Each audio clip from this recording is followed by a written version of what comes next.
Hello guys, welcome to my channel. The less is more. So today we'll discuss an editorial on the recently signed pact with European Financial Trade Association, European Free Trade Association and India, including the country that is Iceland, Switzerland and Liechtenstein and Norway. So it's a long debated uh, issue, not the issue but deal which was being negotiated for many years, but now recently with Minister Piyush Goyal has signed the deal with the 4 European countries. So let's see what is in the bucket list for India. Okay, so let's start the editorial directly. The title of the editorial is Trade Gains.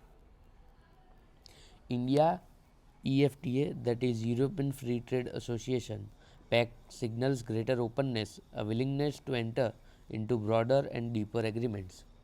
Over the past few years, the Narendra Modi government has been actively pursuing trade agreements. It has signed an economic cooperation and trade agreement with Australia and a comprehensive economic partnership agreement with the UAE. Talks are also on with the UK and the EU. And on Sunday, after 16 years of negotiation, the government has signed another trade agreement with the four nation European Free Trade Association comprising Iceland, Liechtenstein, Norway, and Switzerland. These are welcome developments. They signal greater openness and desire to push through trade agreements and a change from the times when negotiations would be abandoned midway.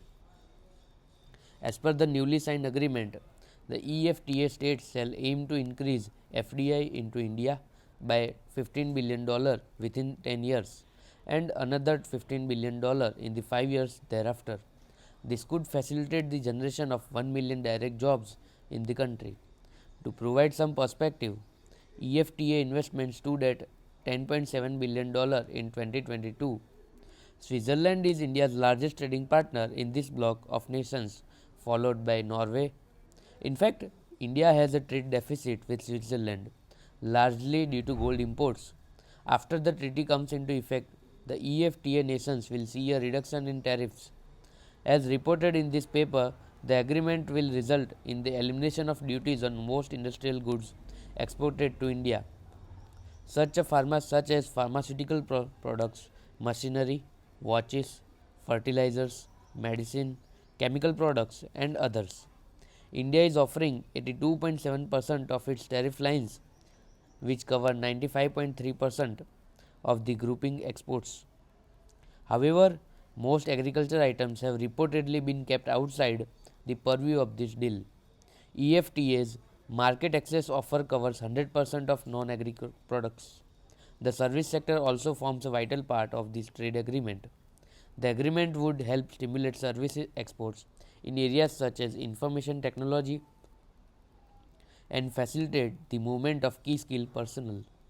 The Indian government had set an ambitious target of $2 trillion in exports of goods and services by 2030.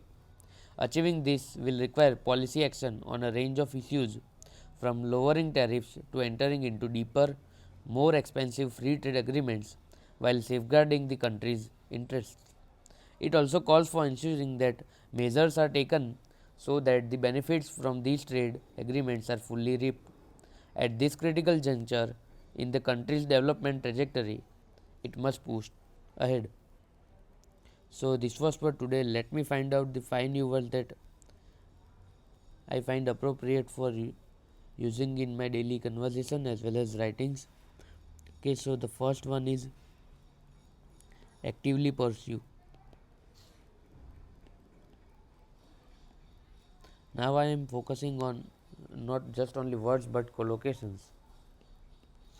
The second is abandon midway. This negotiations deal was abandoned midway, and now there is a ray of hope for both the bloc.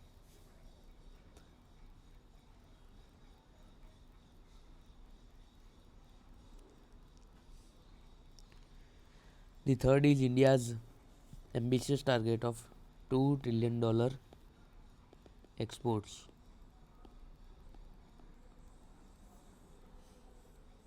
of goods and service by 2030.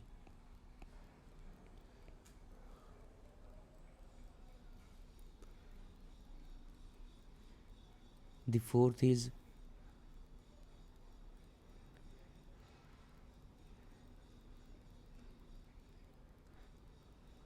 critical juncture,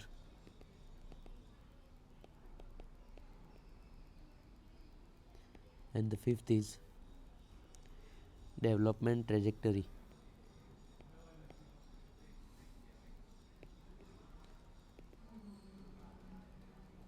Okay, so these were the 5 words that I would like to use in my daily conversation as well as writings.